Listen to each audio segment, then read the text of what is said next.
Hey, what's up, everybody? I'm just going to be kind of hanging out here for a moment until I see some people join up and give a chance to, make sure I'm live and make sure things are working. Yep, I'm live here. Let me just get this really quick and then I'll back out of that.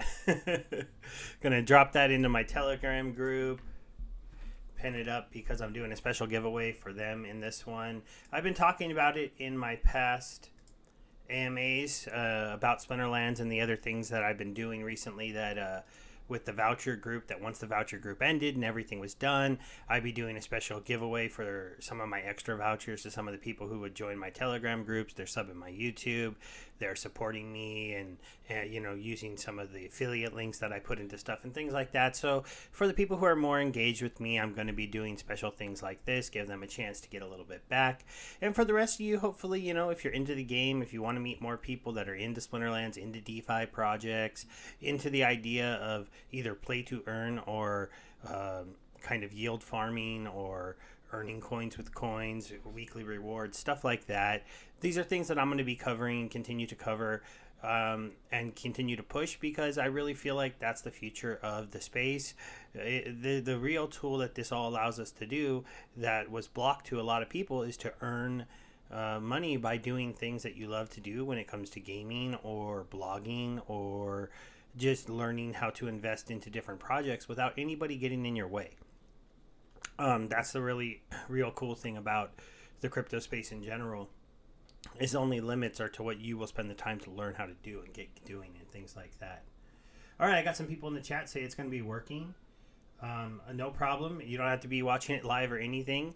My voucher giveaway list, I got a few more people. So there's 26 of you.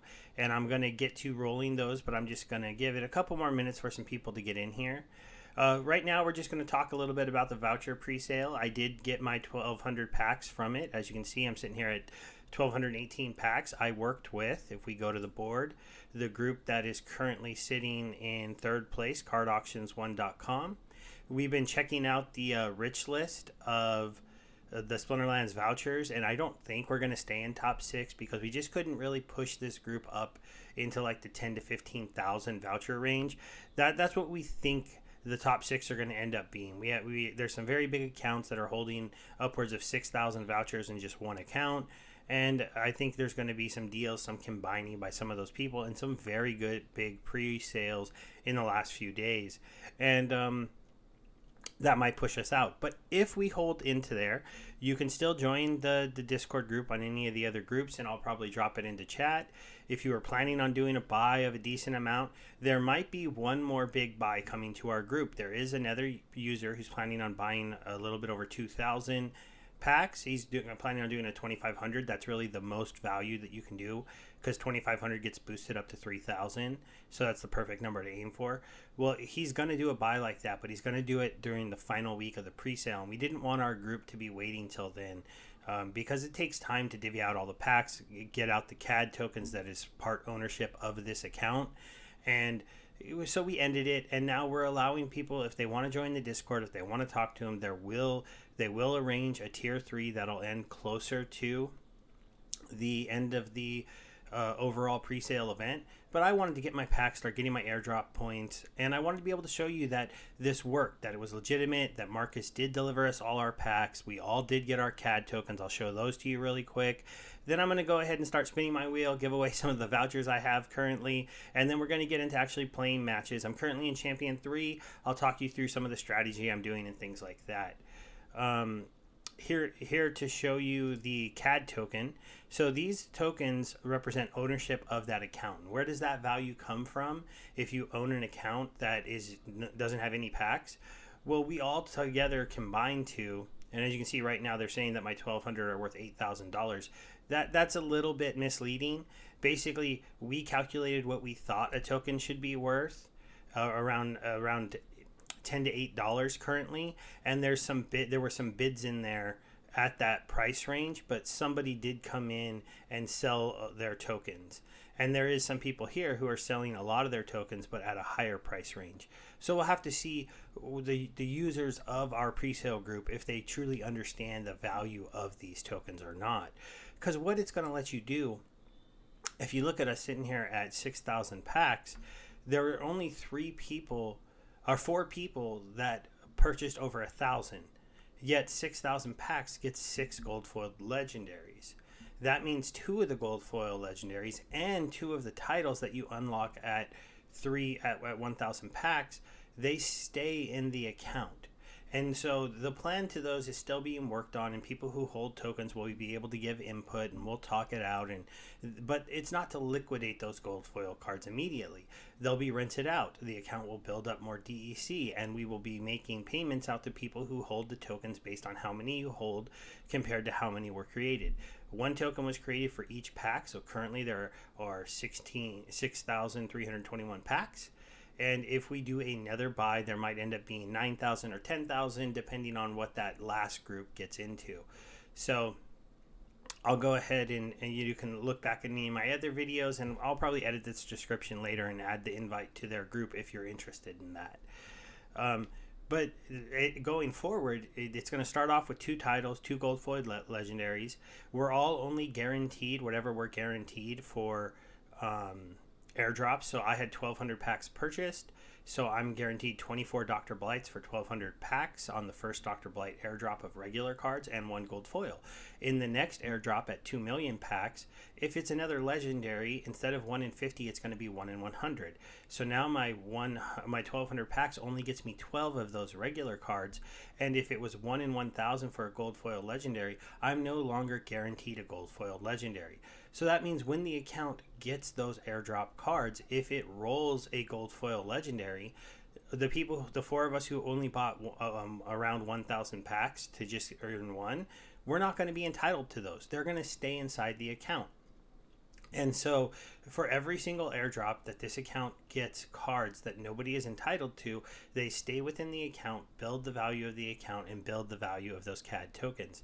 There is going to be some luck involved in this, and there might be further purchases of packs, which would increase the token supply, but all of that will be talked about in the Discord where we arrange this. And it works. Like if someone comes in and like, hey, I'm going to buy 2,000 packs, I want into your group, we'll work them into that group, especially if it's during the pre-sale, because we would love to stay top 6, because if we stay top 6, he's going to sell this card design to somebody that we don't know what the value would be. But if you can imagine, people are buying 15 or 20,000 packs, they're putting the value at this card design very, very high. And so somebody else can come and purchase it, and then all that value will be distributed out to the owner of the CAD tokens. So that would be pretty exciting. Right now, even though we're top 3, I don't think we'll stay there unless we get some bigger players or a lot of little players to come in and go, you know what, we changed our mind. We want to start up another tier 3 sale with you guys and add a few more 1,000 packs to this.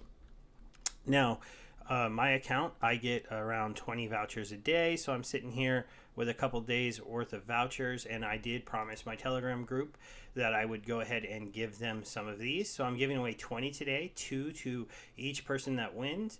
I'm going to shuffle this a couple times. There's currently 25 entries, so not quite half of you are going to win 2 vouchers apiece. I did verify all these people are in my Telegram group. They all have Splinterlands accounts, and I made sure you had to own cards. I wasn't looking to give vouchers to people that have 0 skin in the game. They had to have at least bought their skill book and have a few rewards cards still sitting on their account, or purchased a few accounts. There's a couple people in here that have kind of big accounts, and there were 2 or 3 of you who don't have much, but you all met my requirements, so thank you for that.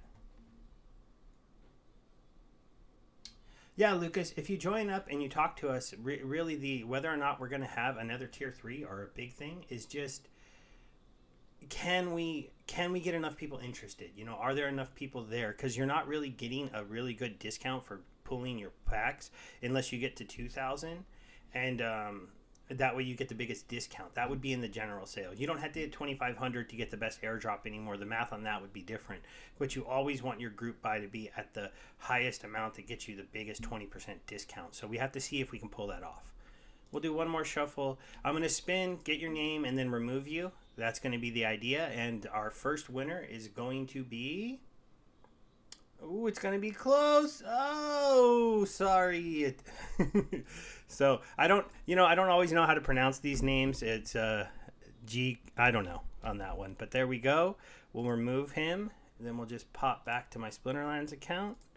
We'll do send player to vouchers. This doesn't take that long, but I don't know how to make it much faster. I'll go out of there and we'll do another spin as that's confirming. And, anybody who wins, if you can comment that you got your vouchers, even though it is showing live here.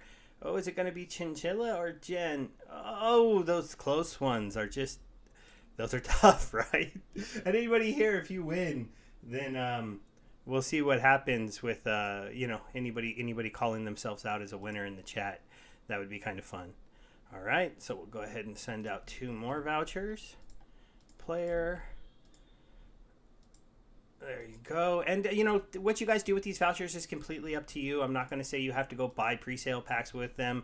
I understand vouchers are going for about $18, $19 in the next few days. They could go up. They could go down. We'll have to just see what happens.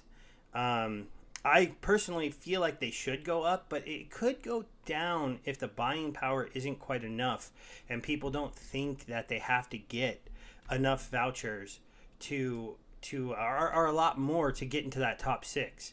And we have to see if people really think that being able to design a legendary summoner card is worth you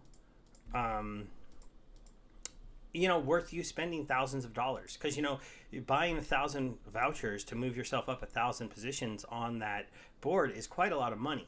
Now the big players who've been getting them airdropped, they're having to pass up the ability to sell those and decide instead to reinvest them into the game one more time when we're kind of at all-time highs. And so that's not the easiest thing to do. Oh, cool. We got Jessica here. She won. And that's always fun to see a winner in the chat, so that was pretty cool. Yeah, if Aggro does agree that we're going to be able to have the general sales, and this is something that I haven't confirmed yet, and I think it's still out there, so if anybody knows if this is confirmed for sure, and sorry, I know I kind of glanced over that winner. Let's see who it was. But there might be pools created for the general sale that is going to allow people, this is Discovery 17, to get pre-sale packs at $4 a pack after the vouchers is done and buy them like it was in a pre-sale, like it is today. And so I think the thing is they'll be making sure that we do some big accounts. Oh boy. Oh yeah. Okay. I stop when we're down to 15 people left because there was 25 to start. Oh, he barely lost earlier, but he came through with the win later on. That was kind of cool. It's always got to be tough if you're watching and that wheel just misses you by a fraction of an inch. Oh, that's too funny. I know I've seen that before happen to me back when when I got started in Splinterlands, really, I joined up. I didn't invest a lot of money. I was just lucky because it was alpha. People were being friendly. They were giving stuff. Cards were being sold for 2 cents, 3 cents, $1 at most for a long time. And those were legendary cards for like a couple dollars. And so, it's just about timing in crypto, right? If you're in the right place at the right time, talking to the right people, then we got 5 more winners to come. You're going to have a chance to get into a project before it gets big, before it reaches real adoption within the crypto space. And then the next level is reaching adoption within the mainstream gaming. That's what we're really looking for. We want to be able to have the game kind of be more embraced by your regular gaming crowd. Now, obviously, a game like Splinterlands, you're not looking for like the Call of Duty players, but what we're looking to do is to bring in the Magic the Gathering players, and I know some of them are already here, the Hearthstone players, the people who like kind of like a strategy-ish type game and are willing to invest in it. We'll have to see. I do know that the investment has gotten expensive, and I don't know if the investment is going to stay at those kind of levels needed. We'll have to see what happens. I do know that the ongoing airdrop that is still going to be going on for many months is making everything in the Splinterlands community worth extra, because you're being able to get a token with a cap supply to control governance of a game that has a lot of users, that a lot of money and collateral in it, and a lot of people want to get a lot of those tokens. And so, oh, I forgot to remove. And we'll see what happens with that. So we got 3 more winners. We'll see who else gets picked here. We got, who is going to be Silent? Is he going to hold on? Oh, that was close, Silent. You just barely pulled that off. All right. Let's go ahead and send these off. Getting close to those last people. Take another quick look at chat over here in just a second. Oh, hello, Full Power Gaming. Thanks for hanging out for a little bit with me. You know, unfortunately, I'm doing this really quickly. I'm not adding people from the current chat because I warned everybody for quite a few days, and I've had pinned messages in my Telegram for quite a few days that you had to get in contact with me through Telegram beforehand. And I know YouTube is a little, I'm not really sure their policy on me even giving away stuff live here. It's kind of interesting. All right. So we have 2 more people that get a chance to win. Let's see who's picked. Oh, it looks like that's going to be Jeremy. I know Jeremy, he's a pretty active person in the community, so that's kind of cool. Let's go ahead. Jessica's also very active in the Discord. There was a very good discussion last night. It's funny, a lot of them aren't in my time zone, which is kind of a bummer, but they were talking over whether or not, you know, how much you should be paying to rent cards, and is it worth it, and all of those kind of things. And so it's nice to be able to read through those discussions in the next day, especially because I don't have the best opinion on renting of cards, because I have a card collection that's worth a pretty good amount of money. I have all the cards I need to be competitive up into the Champion League, and so I'm not really renting stuff. I could rent stuff if I wanted to try to make the Champ 1, but the return on investment there is just not worth it in my opinion. Hey, hello there everybody who's ending in. We'll have to talk through whether or not we're going to be doing pools for the general sale. You know, if you're interested, you can join my Telegram. There's a link in the description for this one, and I'll definitely talk about it and do videos about it once we decide. It's not going to be something we have to decide immediately. There's our last winner, so I'm going to go ahead and copy that out, because we do still have the next 2 million packs after the pre-sale to be sold with vouchers, and those vouchers are still going to be released over a month. So we're reaching the end of the pre-sale, and we still have a few more days. So if you look here, we have drops until November 16th.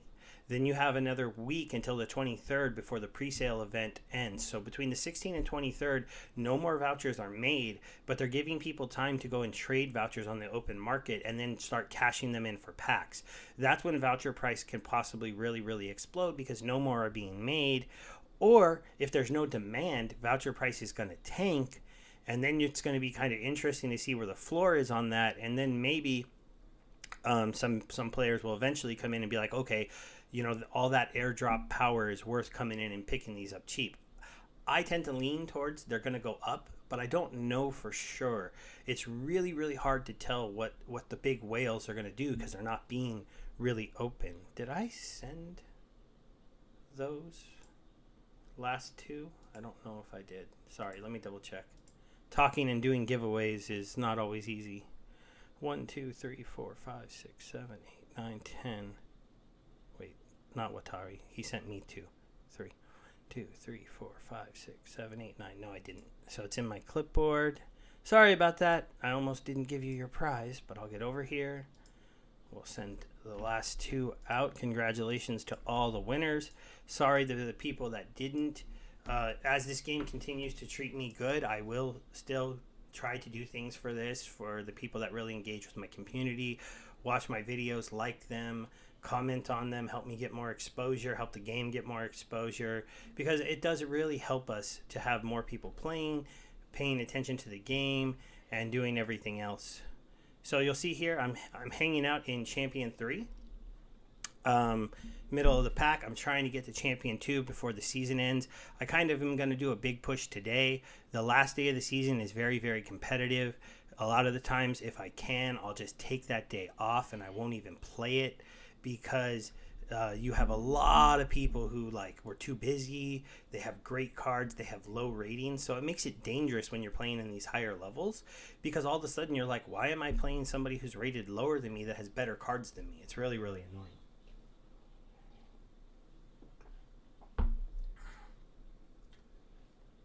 Hey, yeah, no problem. I'm always looking to try to tell you guys what I know about this game, especially as we go farther and get into it. So, Champion League is really, really tough. As you can imagine, I'm playing some of the guys that have really like $1,000,000 accounts and just every single card. As you can see, I have a good collection of cards, but like I don't have the level 2s. You'll see that all the level 5 summoners are missing because I don't have the legendary level 5, so I don't have the Valamores. That's the big one that you see out there. I have all the level 7s because I learned my lesson. I saw the level 5s come out and just go out of my price range. So when these were coming out at like $20 a card, I made sure to make one max of each one of the 7 costs. I'm on a dragon quest, so I'm going to go ahead and try to use Kitty here. This is melee monsters can attack from anywhere and archers can attack from anywhere. That's an interesting combo. And it's a decent amount of mana.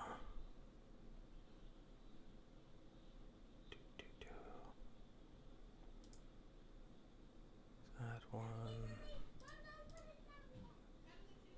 I want a healer. We have 5 mana left. I want another healer that gives us armor. And then for 2, I'll do speed. And we'll see how that works.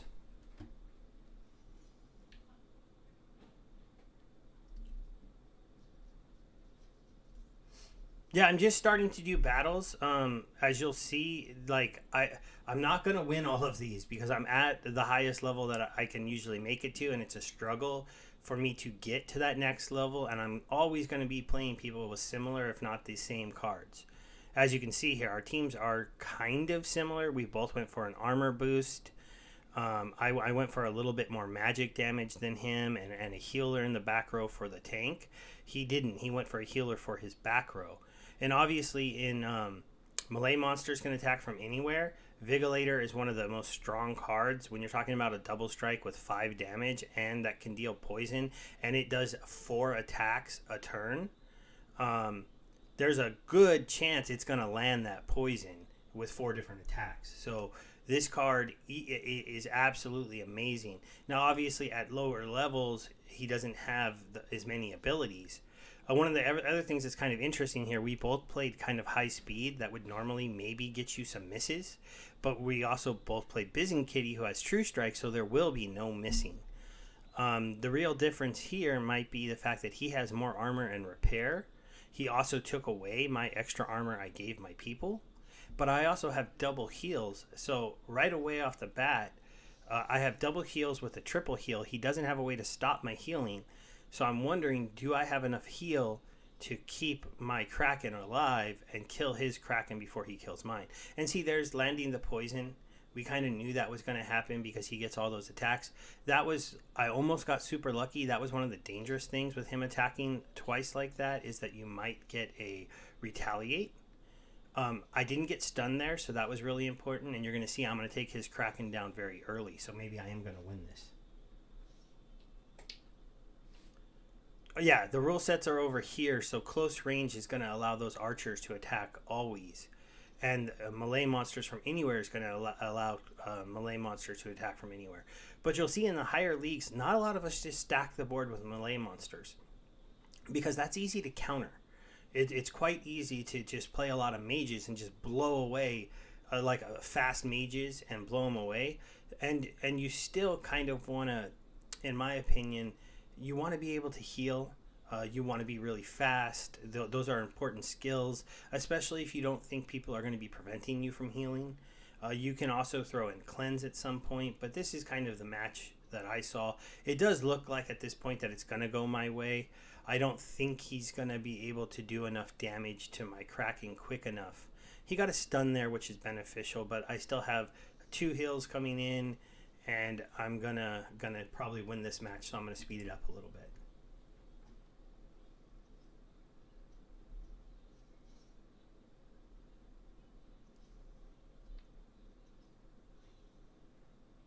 Do I think lands will be over 1K someday? Well, I'll tell you this: I bought two tracks. I still hold them both. I also got 20 lands from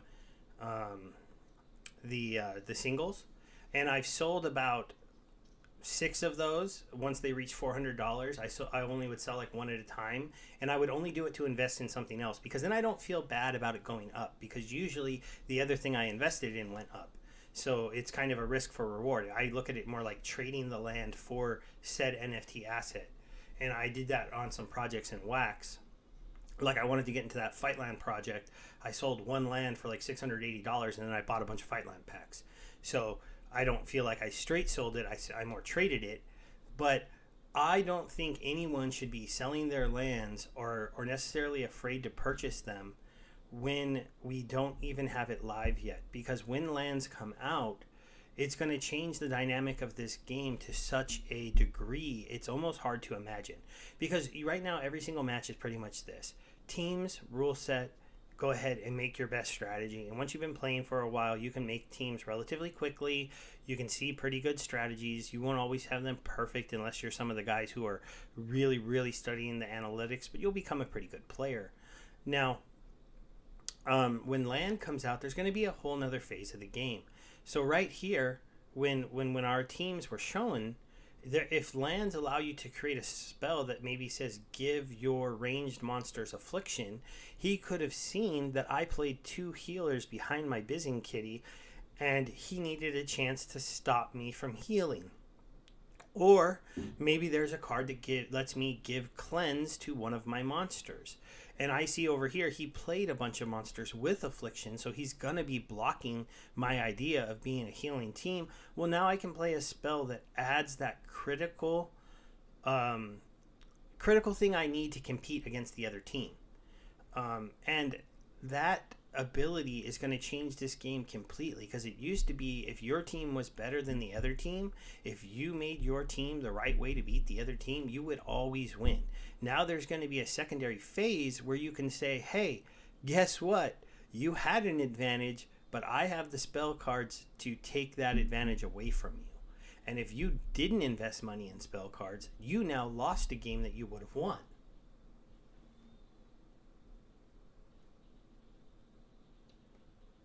So the idea we've been told by land, and do understand the Splinterlands team has said that this can change, is that we will have lands, you will have to put monsters on them, and they have said in recent AMAs their idea is multiple monsters, and that if you put a summoner, it'll help you produce more.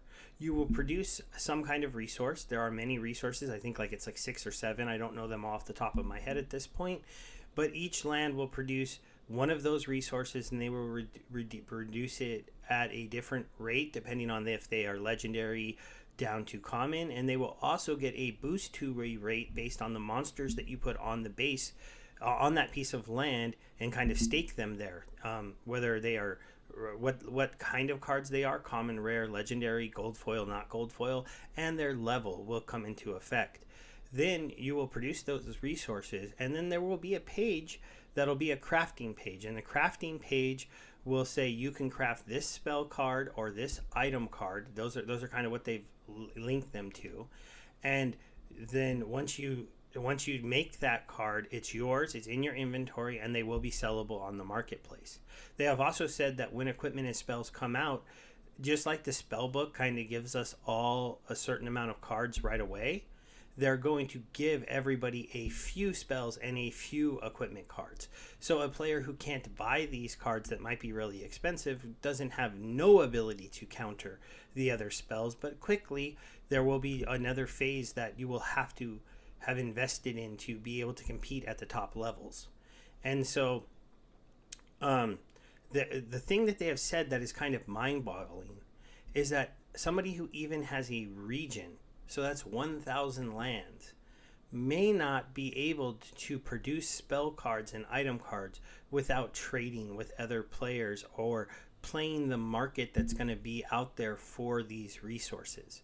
So they're basically saying that even the biggest whales in the game won't be able to craft these cards all by themselves. Now, if that lands to be true, a player like me with 200 lands, I'm also not going to be able to craft my own cards, at least not at a very quick rate.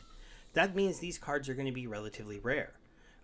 It's going to take all the players producing resources on all of their lands and trading those resources for the people that would rather just sell them immediately and not worry about getting cards, and those who are on the higher end and who are willing to invest money, buy those resources and create those cards. It's going to be an entire game off to the side of Splinterlands that is using Splinterlands assets.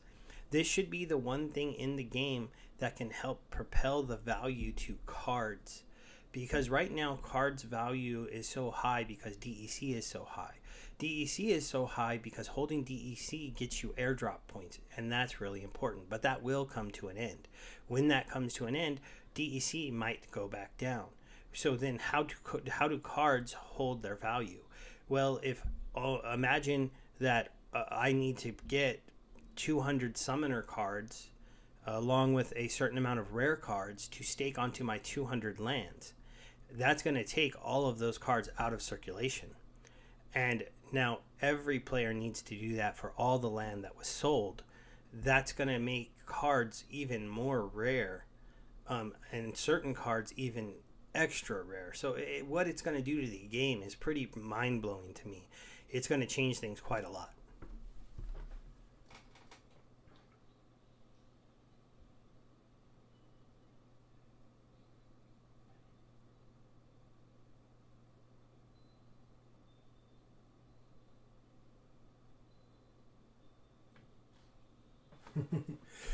So, I see someone in the chats. He's talking about the idea of aggro is possibly talking to people on the side about letting them buy packs, and that you're worried that they're going to be pack flippers. And I can't say for sure that your worry is wrong, that these people are not pack flippers. But I feel like if they end up being pack flippers, it won't be something that aggro knew that they would do. And I imagine he would explain to us that to him, they're not pack flipping. Because if you look at what aggro and Splinterlands has done, and this is almost to the detriment of new players, is they protected current players. They protected players like me. So you have to know that they've had a track history of doing things to drive value to current collection holders. They didn't have to create vouchers, right? They didn't have to. I mean, literally, people who are buying pre-sale packs with $18 vouchers are paying over $20 per pack. They could have just released a set, sold it for $20 a pack, gave no credence to the old holders, and just made more money themselves, because there's going to be millions of dollars that they print that they don't even get.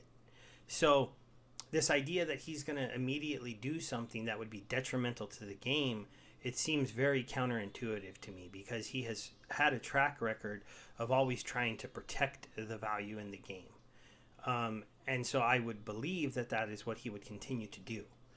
Obviously, I can't speak for him, and I don't know him personally. I've talked to him a little bit. I am a Maverick. We've chatted in the past, but not too much about games since the very beginning, when it was more like you could just ask him and Matt, like, is this real? What's your vision? Where are you guys going? And they were just hanging out in the Discord because it was only a few people. So I kind of feel like there will be conditions to him giving them those pre-sale packs. And they will not just be able to I kind of ignored Earthquake here. I didn't even realize that. That might cost me this match that I thought I was going to win. See, I'm trying to talk and play. I got to concentrate when I'm making my teams, right? I saw Little League, but I totally ignored Earthquake and picked a few people that don't fly. Um, but that's kind of how I feel. I feel like if he makes a deal to allow a guild that currently kind of is looking to create a group of people who play Splinterlands to earn rewards, like the Yield Guild games people, that the reason he's doing it is because those people are not planning to buy the packs and flip them for more money. It's because he knows the plan that those people have told him and agreed to is to buy those packs, open those packs, and then create accounts for the guild to play. That'll always have people who are playing and earning in the game.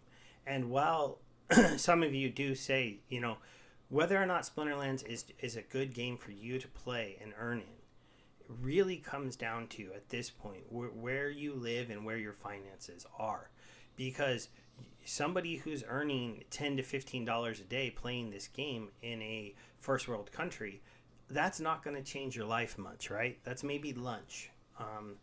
Maybe might not even be lunch if you have expensive taste. But there are areas of the world where you can play a game like this, and if you can make $15 playing it every single day, then you can change your circumstances. It might not make everything better, but it might be a serious source of extra income, especially because Splinterlands, it's a big investment, but it's not a big time sink. I mean, as you can see, I've played a couple matches. I've been winning them. I've been winning DEC. So if you have a strong deck, it's probably maybe an hour to 2 hours of gameplay a day to do your quest. And you're only playing more if you want to. And they even have it built in to not let you just grind yourself to death, because you're only incentivized to play until your dark energy crystal is about 80%, 84% or something. And then realistically, you shouldn't be playing anymore. You should be stopping. So it's an interesting fact with that to me that, some people might not be paying enough attention to. So I kind of feel like it won't be hurting us as much as people are thinking.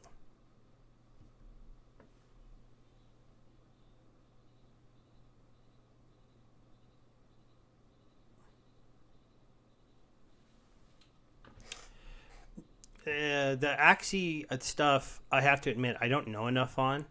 And it's probably something I should try to educate myself on. I never paid attention to it before because, to me, I don't really play Ethereum games, and I know they run on their own little chain when it comes to the actual game and stuff. It's just not something I've ever decided to look into because, to me, I don't like the look of the game. I don't like the way it plays, and 3-on-3 matches to me are a little bit simplistic. And probably dominated by people who have the more powerful cards. I don't think there's going to be as many counters in that game that can allow you to kind of really separate yourself and do really, really amazing things inside the game. So it's just kind of how I feel about that one.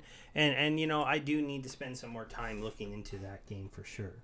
Because I understand what you're saying. If you can make your money back in 10 months, in 3 months in Axie, and you think that it takes you a year to make your money back in Splinterlands, that you might not want to play Splinterlands because you're not incentivized to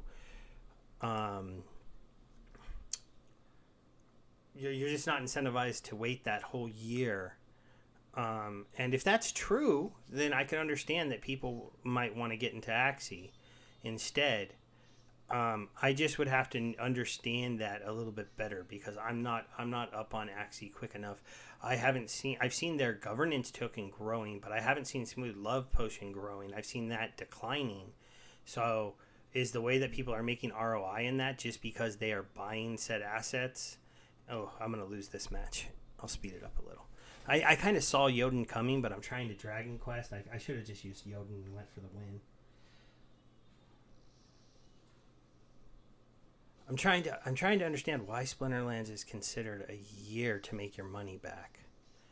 That doesn't, I don't know, it doesn't quite seem correct to me. But then again, I think maybe the way you're looking at that now is because you're looking at the investment. If you had to buy cards off the open market, and once you can buy cards off of the once we can buy $4 packs, and I know there's some controversy on whether or not the general population will ever even get to play $4 packs.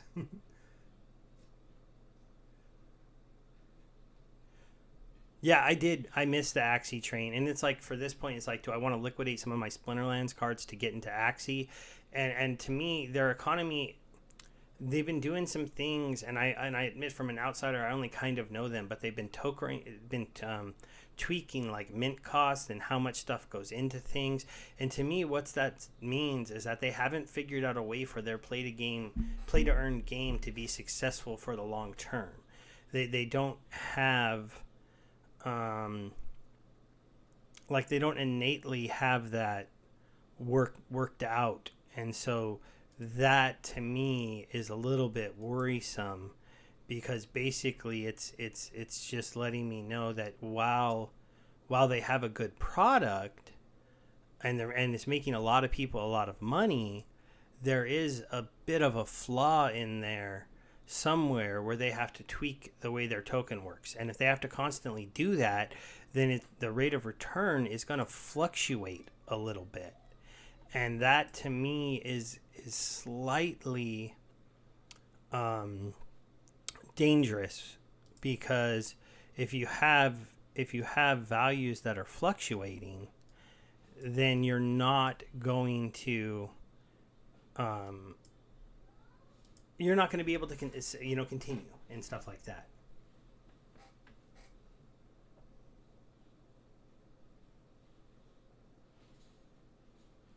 Yeah, and I think judging return on investment in Splinterlands and cost of everything during the year of their airdrop of their governance token is a mistake to focus on fully. And the only reason I say that is because the game is at an inflation right now, because there's so many new players coming in. There's no new cards coming out. There's no way for anybody to buy things from the team at the market level. I'm getting picked at on Yodin while I'm trying to Dragon Quest it. But because of that, everything looks like more. But let's picture the 15 million packs of the new set have been sold. They're out there. There's legendary summoners in them. 15 million packs is a 10x to what they sold in packs before. So you're looking at a very good return on that, and you're having the ability to make a really good return there, in my opinion. Now, I guess my opinion could be wrong, and if you think that, I can understand why you would not agree. But rentals are inflated because just everything's inflating, because DEC is not pegged at 1,000 to $1 like it is in a game anymore. It's just way more, and that just shows how much people are valuing the Splinterlands token and getting it for free. Yoden never got nerfed because he's not that hard to beat if you know he's coming and you play to beat him. I'm losing to him right now because when it's pretty obvious he was going to get played, I was just trying to do my Dragon Quest. Usually when I'm going to grind for a day and try to push for higher levels, I want to get that quest out of the way, get it done, and then focus on playing the best teams. And sorry, I'm not really talking strategy enough, because we've been talking. People have been asking about the packs and the pre-sales and values and returns in the chat. So maybe I'll try to describe my team the next time I make it, or I'll do like kind of a breakdown of this match before it happens once I get matched up with somebody. Obviously, in Equalizer, you want to use low cost monsters, because you want to get as much bang for your buck and people getting increased HP. Usually if you play a bunch of 2s and 1s in a match like this and somebody else plays one big monster, you'll end up winning because one big monster can't beat 7 different monsters with the same HP. Usually, the one exception might be a Lamed Kron, but even he would have a tough time beating a full team of people with just as much HP as him, as long as you had some ways to do some damage to him. So you'll usually see teams like this. The Exploding Dwarf or the Exploding Rats are the best card to lead with, because these cards are usually glass cannons, both of them. I have the Dwarf, so I use him, but the glass, you'd want to be on the other end. He has piercing too, which is kind of nice, because even though this guy played armor, he didn't go there. But anytime I'm going to put an Exploding Dwarf on the page, I'm kind of expecting the other person to put one similarly. So I always want to play 2 speed ups. That's why I played these 2 speed ups, because I want him to get to attack. If he dies before he can attack, then it was a super mistake putting him on the board. Because I'm expecting kind of a splash damage, I was kind of expecting another dwarf or exploding guy with splash. I put the chicken here to absorb damage. I even put a slowdown here, and I kind of limited my attackers. This kind of might have been a mistake, and if I lost, playing this many attackers would have been why. And if I do lose, because I still could lose, I haven't played the match yet, but I think this is going to work because my team's going to be faster, and my dwarf is going to do some damage. But we'll see what happens, especially because I'm going to clear that armor out of the way, hurt that person, I'm going to kill him, clear armor off the next, and I'm going to trample. Yeah, see? And then so now I've already wiped out 2 people before he could even go. It could have been even more devastating if I would have got a retaliate, which I did just get, and so that's going to clear out armor and life. But they did they got at least good enough to poison him, but it doesn't matter. As you can see, I'm clearly going to win because of that big trample. Yeah, that's currently what you do to Jotun. If you can use taunting tanks with meat shields behind them that are shielded, because when you're talking about archer damage that is halved and then delivered to the next spot and halved again, that person will only be taking usually 1 damage from splash, and so they won't be dying. And then if the team also can incorporate in a triage, and so if you go like shielded tank, shielded second position, triage healer, Jotun just won't kill anyone. It's kind of funny to see. And also in lower mana matches, if you do a return fire against Jotun and he's using any of those glass cannon guys and they forget to, and you use rust, so you use return fire with rust, and then you just bounce the magic back, the range damage back, and he kills all of his own players.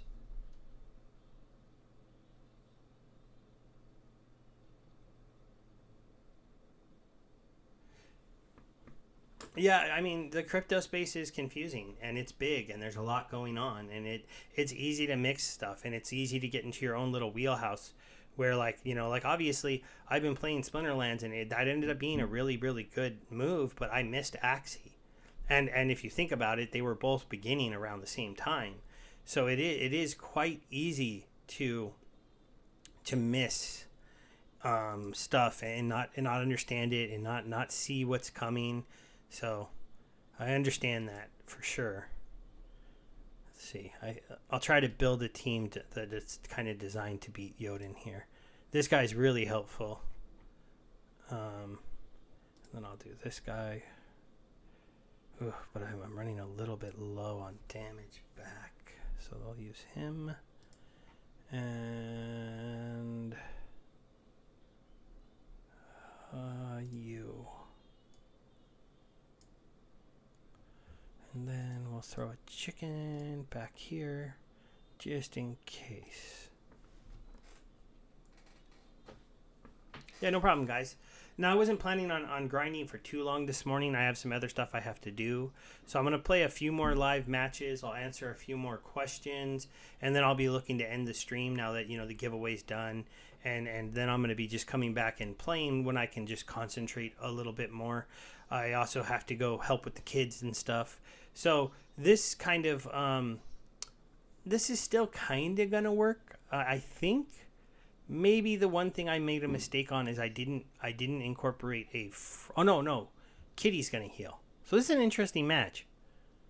Right off the bat, I can't tell who's gonna win for sure. Kraken is scary though. I used him earlier to win a match, and then the taunt is kind of a bummer. Yeah, see that's gonna be the X factor, is my opportunity monster is gonna get stuck. I just don't know if I'm gonna be able to bounce back enough damage to that back row to take out those mages. So we'll see what happens. I do have enough heals. I have some repairs for the armor. Though if he retaliates and kills my opportunity guy, I'm not going to be dealing, I don't think, enough damage to get through the Kraken. This might be a phase where I just am going to end up losing to Kraken retaliates. We'll speed it up a little bit, though.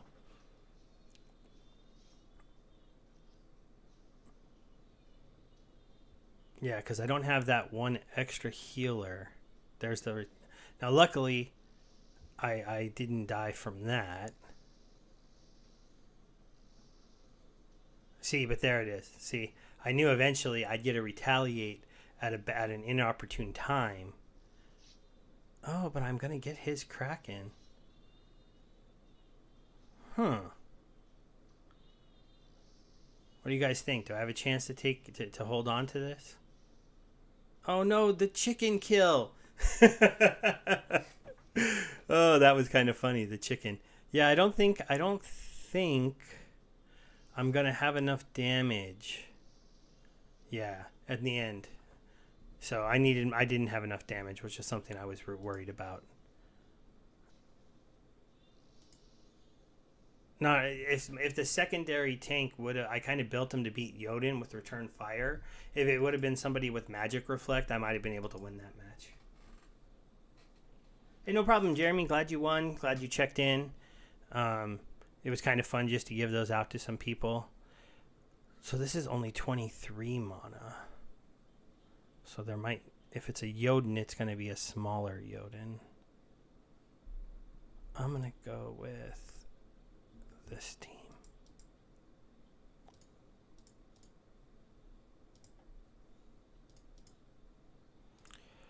Do.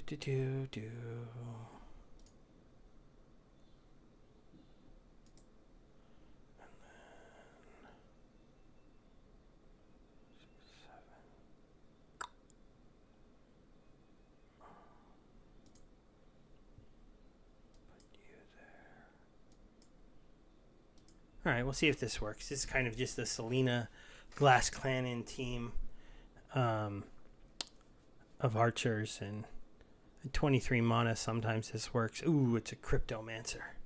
These are those level 5 man guys that can beat me up sometimes. I think I'll win this if I can get some stuns out of my lightning dragon. I actually think this looks kind of okay, but you never know when you get those triple weekends, because your guys looked like they were going to be able to survive, and then they don't so much. Okay, I got a first turn stun, so that's really important.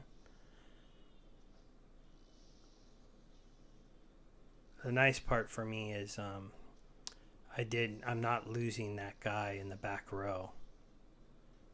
All right, so we didn't get a stun there, but we're going to finish him off. So yeah, as I thought, if I got that stun, my team would probably have enough to get past that Lord of Darkness. Especially because I went all ranged monsters, and his big trick is to retaliate and stun you. So he gets like extra chances to stun. So yeah, this team just ended up being just way too much for the other player.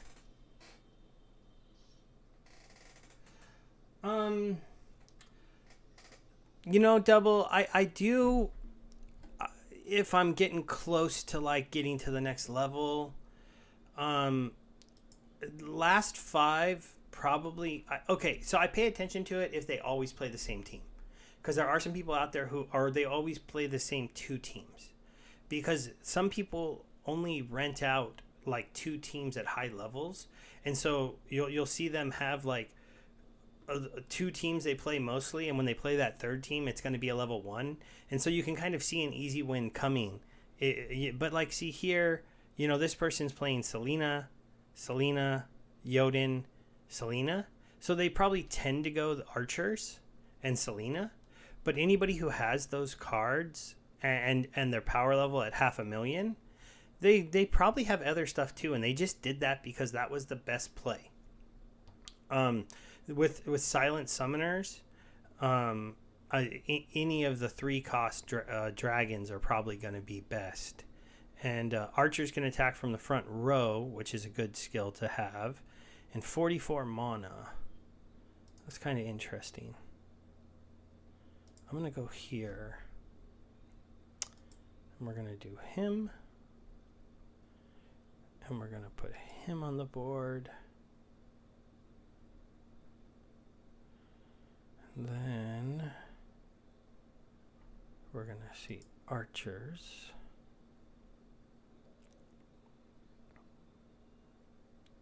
We're going to play him.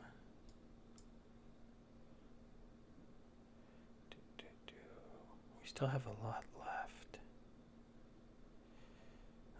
I don't even know if I want to play archers. I like you. I like you. And then I have 5 left.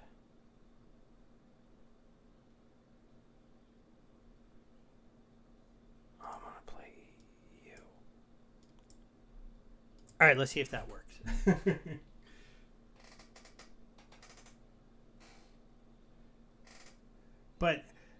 But yeah, I mean, the last 5 is kind of like it can be misleading at times. Because see, if I looked at that last 5, you might have been expecting a pure archer team, and this isn't an archer team at all. Even in archer teams that can attack to the front row, so it's kind of an interesting matchup. Team he went with. He did go with a resurrect, and I did too. I went with the taunting tank, which is going to stop that that's double sneak attack monster from totally taking out my back row. He did slow me down, so I'm not going to have speed. But when I play a taunting monster who's going to take all that damage in the first turn, I don't mind so much if the other team is faster than me. It's not as scary of an option, and especially if I'm going to play mages, because my mages aren't going to miss anyways. He's going to take me out on first turn, front row, so that's a bit of a bummer. If I could have avoided that, that would have been nice. But I do have the resurrect, and so that's a good thing. I'm going to take him out, but he's going to have the resurrect. So I don't have another magic attack. Huh. Yeah, this is well, at least the armor's going to absorb that. The armor's going to absorb that attack and keep that attack from going to the back row, but now he's down. I am going to scavenge up an HP. Oh, but they're going to kill him too. Yeah, the fact that his Bella went there and attacked right there, that was bad for me. So I'm going to take out his. I don't know if I have enough mage firepower in the back row to get through him, because I'm also going to take out that person. We'll see. The fact that he has 2 guys with life leech to my 1 with life leech might be the difference here. Because basically he's going to be life leeching with every attack in that back row. And those attacks are going to hurt. The splash damage is somewhat helpful, but it doesn't look like it's going to be enough. Especially because he's got me slowed. So I'm not going to get to attack with my Bella right there. And then now it's 8 on it. Well, if he doesn't stun me, he did. I was like, I need to not be stunned, and I got stunned. Because I wouldn't have got stunned, I would have done enough damage, I think. I got stunned again. I would have had a chance to roll a dice and win it. So the stuns ended up beating me. All right, everybody. I think we've been going for long enough, so I'm going to be ending the stream on a loss. And I'll be trying to grind out to Champion 2. If you're in my Telegram, I'll let you guys know how that goes. But I'm going to go ahead and just end it for the day, say goodbye, and congratulations to all the winners. And I will be making another video tomorrow on Splinterlands, doing an update on some of the stuff that's going on, talking through a little bit more about whether or not we're going to be doing a level 3, maybe more of a breakdown of the voucher sale and the pre-sale and the values. And then that one will have the chance for you to win 1,000 DEC. There is still a blog post on my Hive that if you haven't commented on, go comment on it. You have to go to the post from 6 days ago to find the link to it on YouTube, and then you would be able to enter that contest